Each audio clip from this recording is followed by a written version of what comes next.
이분 영상을 보신 적이 있나요?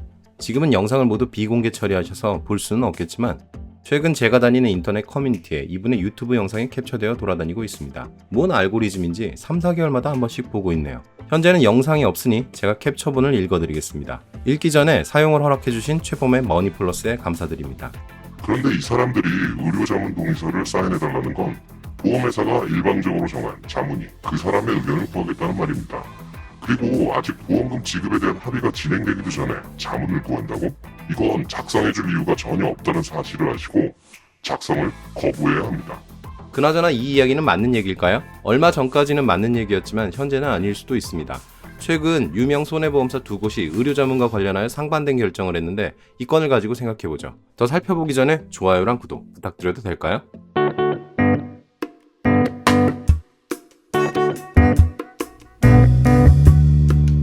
오늘 얘기하는 내용은 바로 이 보험금 지급 심사에서 벌어지는 일입니다. 이 과정에서 보험사는 보험금 지급을 위해 피보험자의 병원 기록을 열람하게 되고 그 내용이 맞는지 검증하는 과정을 거치게 됩니다. 근데 과거에는 이것조차 하지 못하게 해야 한다는 의견이 있었습니다. 제 오래된 영상 중 교통사고 합의 요령, 그걸 믿어라는 영상이 있습니다. 오른쪽 위를 클릭하시면 볼 수 있습니다. 화면에 보이는 이 서류에 사인하지 말라는 얘기인데 요즘 이런 말을 하는 사람은 없습니다. 보험사에게 확인도 하지 말고 보험금을 달라는 얘기나 마찬가지니까요. 2009년부터 근 10년 동안은 마치 진리인 것처럼 알려져 있었습니다. 하지만 시간이 지나면서 의무기록 열람에는 동의해야 한다고 사람들의 생각이 바뀌었죠. 오늘 얘기하는 의료자문 동의서도 지금 그런 과정을 거치고 있는 것 같습니다. 보험금의 지급심사는 다음에 3단계 과정을 거칩니다. 일단 내부 심사를 합니다.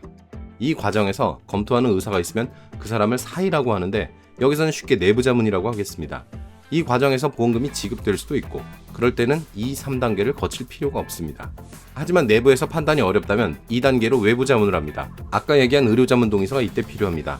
보험사 내부에서 보기 위한 내부자문 동의는 보험금 청구 시에 이미 받았거든요. 하지만 이걸 외부에 반출하여 외부 자문을 하기 위해서는 별도의 동의를 얻어야 합니다. 근데 이 내외부의 자문과 관련하여 최근 대형 손해보험사 두 곳이 서로 다른 결정을 했습니다.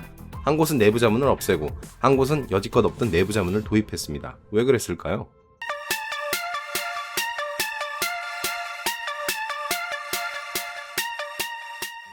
모두 외부 자문하는 A보험사 직원의 얘기를 들어보시죠.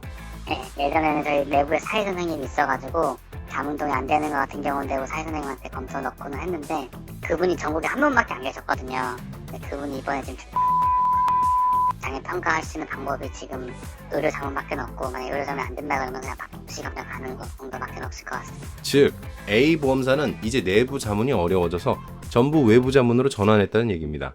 그렇다면 외부 자문에 대한 동의를 거부하는 것은 아예 검토를 하지 말라는 얘기가 됩니다. 반면 내부 자문을 새로 도입한 B보험사의 경우를 보시죠. B보험사는 최초에 내부 자문을 통해 부지급 통보를 했고 피보험자가 반발하자 일주일 뒤에 다시 외부 자문을 통해 다시 한번 부지급 통보를 했습니다.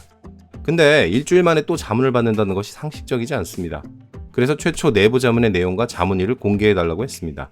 그랬더니 다음과 같이 보험사가 답변했습니다. 길게 되어 있지만 간단히 말해 내부 검토 의견이므로 공개할 수 없다는 겁니다. 그리고 묻지도 않았는데 의료법 위반도 아니라고 답하는군요. 제가 B보험사에 대해 끝까지 추궁했던 이유는 과연 의사의 내부 자문에 의해 부지급 통보를 한 건지 의심스러웠기 때문입니다. 그냥 결론을 부지급으로 정해놓고 내부 자문으로 포장한 게 아닌가 싶었거든요. 해당 내용에 대해 A보험사 직원에게 물어보았습니다. 다른 회사는 잘 모르겠는데 저희만 아마 사이가 있는 걸로 알고 있고 보통 보험사에서 의료 검토하는 거는 의료 직원 출신 간호사분들이 검토를 하실 건데 잘 알려져 있지 않은데 사실 이 내부 자문을 하는 보험회사가 별로 없습니다. 보험금을 지급하는 경우에는 문제가 될 일이 없으니 사이가 있는지 없는지 아무도 신경을 쓰지 않으니까요. 그래서 의료 지식을 갖춘 간호원 출신들이 판단하는 경우가 많습니다. 결국 B보험사는 실시했던 내외부의 의료자문 결과를 모두 공개했습니다. 자, 내부 자문하고 외부 자문을 비교해 보시죠. 내부 자문은 보는 것과 같이 두 줄이 다입니다. 반면 외부 자문은 다음과 같이 A4 4매 분량입니다. 뭔가 이상하지 않나요? 앞서 인트로의 의견대로라면 외부 자문을 위한 의료자문 동의서에 사인해주지 않고 내부 자문만 받는 게 유리해야 합니다. 근데 이 경우는 외부 자문이 더 유리해 보입니다. 내부 자문은 도대체 왜 그런 결정을 내렸는지 이유를 알 수 없습니다. 게다가 수술의 필요성, 적응증, 금기증 같은 내용들은 얼마든지 다른 이유를 추후에 덧붙일 수 있는 모호한 단어입니다. 또한 의학 전문가가 아니더라도 쉽게 쓸 수 있는 단어죠. 반면 외부 자문은 반박의 자료를 만들 수 있을 만큼 충분한 양의 어느 병원에서 받아온 것인지도 알 수 있습니다. 이거 정말 외부 자문 동의서에 사인을 안 해주는 게 맞는 걸까요? 손해와 보험연구소. 돈 내는 보험에서 돈 받는 보험으로 보험급 지급만 연구합니다. 자, 요약 정리 들어갑니다. 경우에 따라서 외부 의료 자문 동의서에 사인해 주셔도 됩니다. 동의가 없다면 내부 자문에 의해서만 판단하는데 누가 판단한 건지 알 수 없고 그 내용조차 공개되지 않습니다. 차라리 동의를 해주고 반박할 자료를 확보하는 게 유리할 수 있습니다. 오늘 영상이 도움이 되셨다면 아래의 좋아요와 구독 버튼 눌러주세요. 또 네이버 밴드에서는 좀 자주 소소한 얘기를 하고 있습니다. 아래의 링크를 참조해주세요. 저희는 교통사고 후유장애 진단금, 산재 및 근제, 그리고 각종 면부책에 대한 상담을 전문으로 합니다. 상담을 원하시거나 교육을 원하시는 분은 네이버에서 손해와 보험 연구소를 찾아주세요. 들어주셔서 감사합니다.